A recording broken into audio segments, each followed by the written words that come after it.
नमस्कार.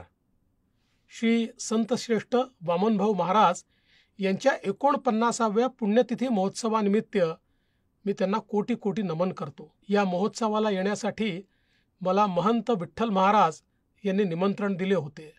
खरं तर इथे येण्यासाठी कोणत्याही निमंत्रणाची मला कधी गरज नसतेच.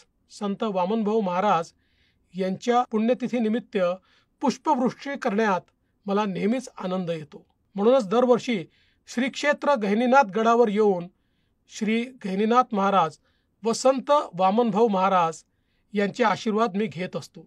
पण यंदा नेमके याच तारखांना दावोस येथे वर्ल्ड इकॉनॉमिक फोरमसाठी मला जावे लागत असल्याने आपल्यासमोर उपस्थित राहणे शक्य होत नाही याची मला खंत आहे.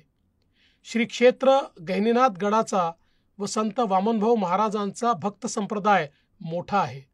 संत वामनभाऊ महाराज एक सिद्धपुरुष म्हणून भक्तगणात ओळखले जातात.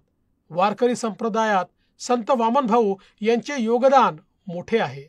त्यांनी समाजाला अंधश्रद्धेपासून दूर राहण्याची शिकवण देऊन शिक्षण हे महत्त्वाचे असल्याचा संदेश दिला. समता, बंधुता व सामाजिक समरसता निर्माण करण्यासाठी त्यांनी प्रयत्न केला.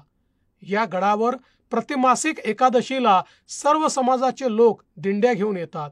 हा गड सर्व जाती धर्मांचा आहे आणि म्हणूनच या गडाचे भक्तगण सर्व समाजात आणि देशभर आहेत.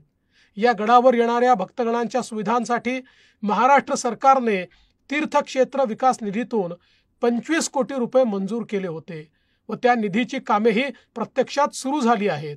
मी अर्थमंत्री असताना 25 कोटी रुपये अर्थसंकल्पात मंजूर केले आहेत. ती कामे लवकरच पूर्ण होतील. यात बहुउद्देशीय सभागृह, भक्त निवास, स्वागत कमान, प्रसादालय, महंत निवास, ध्यान मंदिर आदी विविध कामे होणार आहेत. कार्यादेश देण्याची प्रक्रिया अंतिम टप्प्यात आहे. या कामांसाठी राज्य सरकार कुठेही निधीची कमतरता पडू देणार नाही.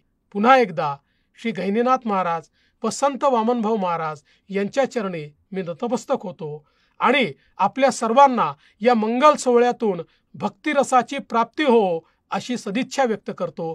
जय श्रीराम.